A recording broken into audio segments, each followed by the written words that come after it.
So, you know, he seems to be on a track that actually is related to what he's doing in college. And then have my daughter's becoming a senior, doesn't know what she wants to study. So I don't know if that makes you feel better or worse, especially these days with college costs and college debt and all those things, but it's something to think about. I think that's the biggest thing is that we've always pushed on the girls is to really explore what they want to do and not want to do, and if you don't need a college degree, don't go do that just to get the darn college degree, especially now the way it costs so much money.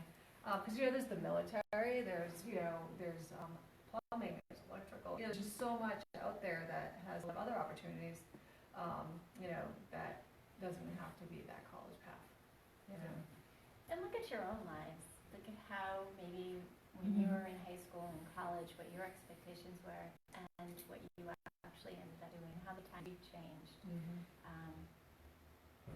I know I'm nothing what I expected to be when I was in college, and I never went at all in that path either. But I feel I'm successful, and each of you are as well. We all have our own path that we're supposed to choose and do, and it's okay.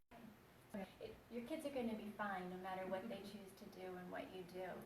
You're guiding them, you're there for them, you're loving them. They're going to do great. I know. But there's definitely that pressure when you're that homeschool or parent guidance counselor is, did I do it all right? Are they going to be able to go where they want to go when that time ends and they're no longer senior? They got to go to the military and you have all the paperwork to show that they're okay. Can they go to college? So I think that's the stress of the parent. Actually, that's a good point. It doesn't really matter what they do, but you don't want to limit them. So if they're always saying along, I think I want to do this, and you're not letting them take the class or do the sport or something that maybe they really need to do, that's maybe where you're falling down a little bit. Like they want to be in the military and you're kind of getting in the way of their playing the team sport at the local high school. Maybe you need to get out of the way and do that. Are there some specific questions? Yes? I'm talking about the SAT and the subject test. We've heard mixed reviews about the students taking the subject test. Would you recommend it or not? And what happens if they get a bad grade or a good test score? Well, I found the subject tests are pretty easy and painless because they're only an hour long. I think you need to get a prep book and study before it, because after all, any class in any high school is a little bit different, and you want to know what kind of questions are on there. The other thing is, if it's really important, if your child's applying to an Ivy League school, go take some SAT2s whenever they finish that course, in spring, or take some in August, and then that's what my daughter will be doing, taking some in October or something like that. You can take them more than once, or you can take different ones. You may think you're going to get a great score in U.S. history, and then you don't. The other thing is, if you take 3 of them in one shot, you usually only need to submit the scores for a couple of them. They just want to see some. They just want to have a sense of, are mom's grades at all realistic? The competitive colleges for homeschoolers, even though it's not right on here, but Dartmouth, Middlebury, Bowdoin, is going to say we want to see an SAT2 from a humanities and a social science, and some from a math and a regular standard science kind of thing. So just that's how. And you get to pick not you, the student, the child gets to pick what grades they want to submit. And some of the schools even let you pick. I want my math of this one and the English from this one, and I want my essay from that one. So the schools are really starting to be able to customize. Yeah, it doesn't go to the college till you say it's okay. No one sees it. So if you don't like the score, or they say, I don't want anyone to see the French test I took the same day I took the U.S. history test. Now, your alternatives are things like AP tests. AP tests are really hard. They're about 3 hours long. You have to have signed up, and that's actually the new rule. I had some flyers up there, and it's on the coalition website. You have to be signing up with your local school where the test will be administered by September 5th or something, to at least express an interest. And by October 5th or something, the teacher at the school has to register their students and your student who will be studying it at home. It's a big, arduous test. I found in the sciences, which is my area, and I prep kids for done it with my chemistry class and all. They have the most obscure, crazy questions and avoid the big topics of the things you think kids need to know. So I'm not so keen on AP tests anymore. I think they're a lot of work and it's very, very hard to get a good grade. Then there are things like CLEP tests that help you, jump out of classes at certain kinds of colleges. So it kind of depends what level colleges you're looking at. If you're looking at really competitive colleges, SAT subject tests should do the job. If they really want to take an AP and they're really good at something, advanced math or something, calculus, go ahead and do it. But realize that the SAT 2s are easier. And competitive colleges do not let you place out of class anyway. Club tests aren't going to do it. So, I don't know. You can also, look at the practice tests online, look at the books, buy the book on Amazon, and let your child take a look at the sample tests, and your child may go, this is fine, this is easy. Some of them I find I don't care for as much as others. They do have obscure questions. Yeah, I know. And the SATs are kind of weird like that too. I have another question. Yeah. If your child might not want to go into college, would you, how to get a high school diploma, would you recommend the GED then? That actually is something I should have brought up too. New Hampshire is a self-certifying state, and that in some states, the state requires you to submit certain paperworks and they issue the diploma. So if you're ever confused about this and filling in financial aid forms, and there's more information about this on the website, you do not have to have a GED or a state certified diploma, because if your state does not issue a state certified diploma, you issue it yourself. We just print up little diplomas and give them to our kids, because usually when you graduate from college or you're applying to college, you don't have a diploma anyway. If you're talking to an employer and they want to see a diploma, you may just need to say, well, we're homeschoolers, so we issue our own diploma, but I can give you a transcript and course descriptions that shows that I have completed high school. In general, most of the homeschooling organizations, the Coalition, Homeschool Legal Defense, say do not go get a GED, because a GED is for somebody who dropped out of high school, and your child has not.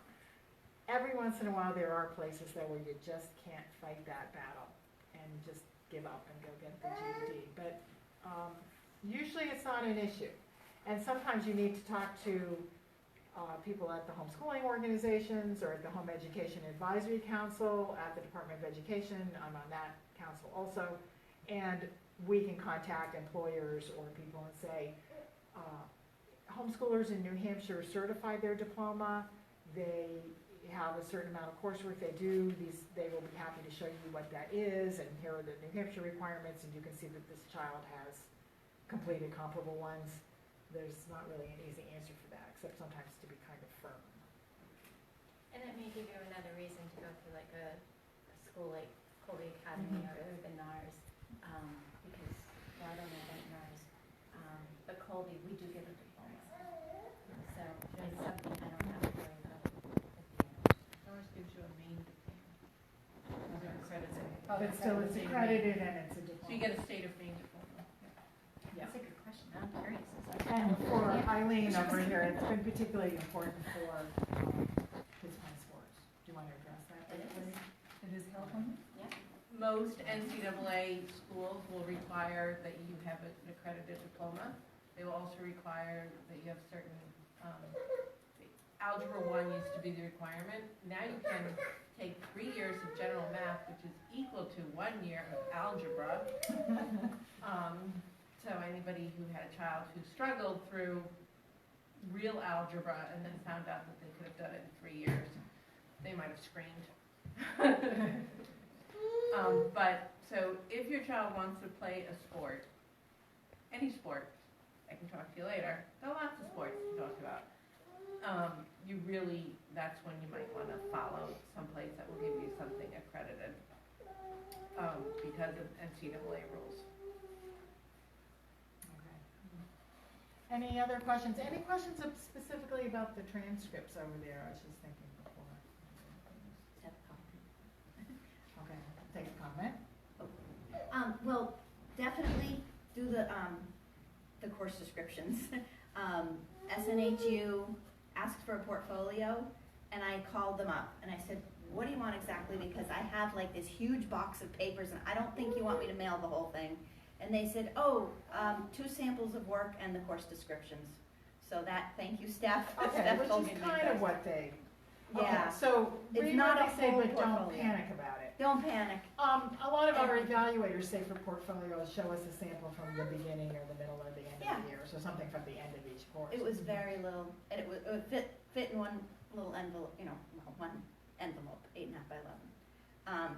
And then the other thing is my son did not want to take the SATs. He refused. He was accepted into 3 colleges, and he refused to take foreign language. He was still accepted to 3 colleges. So don't sweat it. Still go for and apply for the school if you get to that point. Well, yeah, but depending on the school. I mean, Yeah, there are plenty of depending schools on out the there who school. are not going to say you can come without an Right. SAT or Right, but whatever. don't So it think, I depends on the can't kind apply of to school. colleges because I don't have foreign language or anything like that. Yeah. Just, still go for The it. only other thing that, or to piggyback to the comment for the SATs, is that, there, at least in our area, are a lot of scholarships, so dollars sitting there on the table, and the local guidance counselor has a huge packet, where they do a group thing, and so a lot of those would say, have your SAT scores attached, or have your, transcripts, or have your, so we had all of it, and, I think we probably killed a tree, which, because Cora sent them out to many schools, but, many of the organizations, and she nailed so many of the scholarships, so, it's another thing to show. Well, that's a really good thing to point out, because your high school is a different district than my local high school, and I know that at my local high school, Kingswood, they do have a huge list of scholarships that are available to students, and these organizations or foundations want to give that money away, so they want kids to apply. Yeah. for them. That's a good thing to What were your question? Yeah. Question from online. Michelle DuPont Morrison is watching on Facebook, and she's looking for suggestions on how to help your teen figure out what they want to do. Any college or career finding quizzes or websites or yes, books that you'd recommend to help your Yeah. student find a direction? Actually, on one of the handouts, and the handout is on our website, and if you go on the homepage right now, right at the very bottom of the announcement that says we're having this workshop tonight is a little thing that says something like workshop handouts, and you can follow that link. There's one that says college planning resources, and I have 2 or 3 things there that are little online testing things that you can try to find out how to match your career with your personality and your temperament and your abilities. Are you mathy? Do you like social things? Do you want to be alone? And so there are a couple of those that we've been recommending for a few years, so I would suggest take a look at those. I also know in our area, and I don't know too much about this, who took this, there is a test, I believe it's primarily focused for the armed services, but kids can take it to see what their career skills Like the are. college or parachute type what- thing? Yeah, except that this is one that's from a particular organization. One of the moms, I guess your Cody didn't know. I can't remember it. There's a test you can. Yes, ASVAB. That must be it. Yeah. Yeah, and you can give that to high school kids. Yeah. Okay. If you have enough of a group ASVAB. that you get together, So they will that's the actually armed come up with services, something something. It's a test, you can coordinate a group of students and they can take it and it will show where their talents and abilities are. It also helps, I've not had any children take it, but of what I've heard, it's for recruiters use that Right. as well for military service if they're Yeah. interested.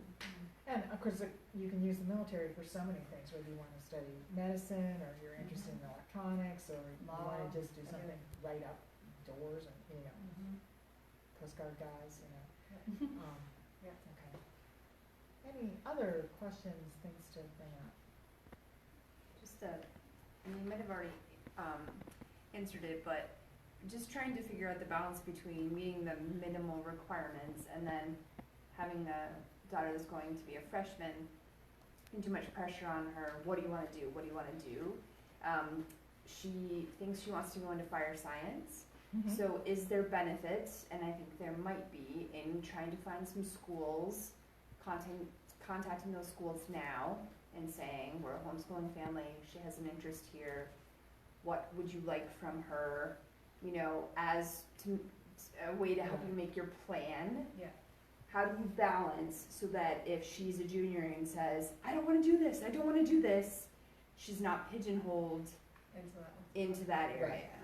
Yeah, that's a good question. In fact, that's almost where I would say, maybe that's where you can go. I know NHCI does offer the fire science, and I know Mhm. homeschool gal who has gone into that program. Mhm. Maybe you take a look at some of the requirements, and if you see, oh, well, we're on track for, say they require through Algebra 2, or say they require this, you can say, well, we're on track for this anyway, it's okay. I hate to put too much pressure on Yeah. freshmen or sophomores to be deciding what they want to do. In fact, I think it's part of taking high school level classes or reading books or whatever. I mean, we're pretty freewheeling. All our homeschool is not classes around our house. But it lets them begin to learn about more things, and then they may change their mind. They may say, oh, I think I want to be a nurse, or oh, I really, like this other stuff. So this is a little counter. Paula was pointing out having your kids be responsible, but that's particularly, I think, as they're getting ready to finish, like get their applications in order and all that. Yeah. I mean, Junior, senior year, yeah. sometimes when you're, just starting high school, just as you did with the rest of your homeschooling, you go, well, we gotta get better at reading. Or I think we should do the 7th grade math workbook here. Or I think, you can take a peek at it. And usually, if you look at these New Hampshire high school minimum requirements, you're usually on track anyway. We're pretty much always, if we're doing school, we're always doing some math. We're doing some English of some kind, whether it's reading books or writing for a while. We're doing some science, and we're doing some history. And then there's other things like language or art. And we often do those in spurts around our house, but we'll get a bunch of art for a couple months, and then we don't do it. So I would just take a peek at it yourself and see where the options are. And I think that speaks to, I don't want to be the one that doesn't have a requirement for her. Like, Exactly. I don't want to be responsible for not having her do something that's a requirement. Right. You know, she can't do what she wants. And usually that's more of an issue with, the harder, more academic liberal arts colleges. But that's why I had that paper, so you can see with UNH, and even though you look and you can see, oh, well, Yale's not asking for that now. But, if you've got a really traditional academic college-bound kid, make sure you're hitting at least what you're going in that track. And that's probably what they want to do anyway. They probably want to read history, and they probably want to do a foreign language. And probably the Fire Science Academy is, just wants to see English and math and stuff, but isn't so specific that we need a biology lab or a although they might. Right. Sure do plenty of biology and chemistry. That's Yeah, and one of the things I think about is physics. Yeah. Like, to have the science and the math. Yeah. Yeah, and you may find a way to hook it all together, which is the magic of homeschooling. So instead of just spending the whole year on a really boring chemistry book, you might spend half the year on, chemistry and fire science, which is a really cool thing. And read some stuff about that, and write some stuff about that. And even if that's in your course description, half of the year was using this book, and the other half of the year was reading these articles in this magazine, going on a field trip to this place, looking at blah, blah, blah. And then that's also one reason why people get homeschoolers for college employment, knowing how to do, they've had real experience. Yeah. And this is also not to say you can't be unschooling and do any of this. Your children can be delight-directed learning, doing what they want to do, and then what often happens is they decide they want to study a certain program at a college or some other kind of program, and they'll go get a test prep book, they'll go take the coursework they need, go take the test to show they can do it, and they're all set. So I don't want to be saying anything like everybody needs to be sitting down and doing school at home. We probably have a lot of unschoolers out there listening, and that's a very valid path too. And so you have unschoolers who show up with 4 years of experience working on an organic farm, and they know a lot of this stuff. And I know of one homeschooling family that the child at the last minute changed their mind as to what they wanted to do.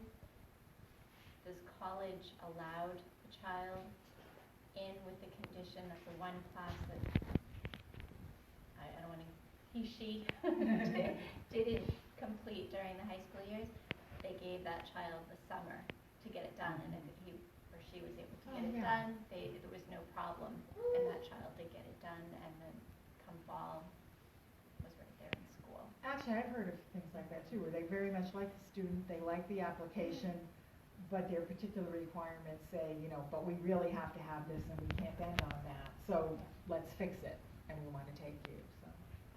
Yeah. Okay, well, I think we should wrap this up. Those of us here can go over and look at transcripts and course descriptions, but thank you for watching and listening and coming. And we'll probably have more workshops on more detail, maybe on making transcripts, and then on other interesting subjects like, you know, books to read and teaching kids with special needs and all kinds of fun things that we've done in the past. So, thank you.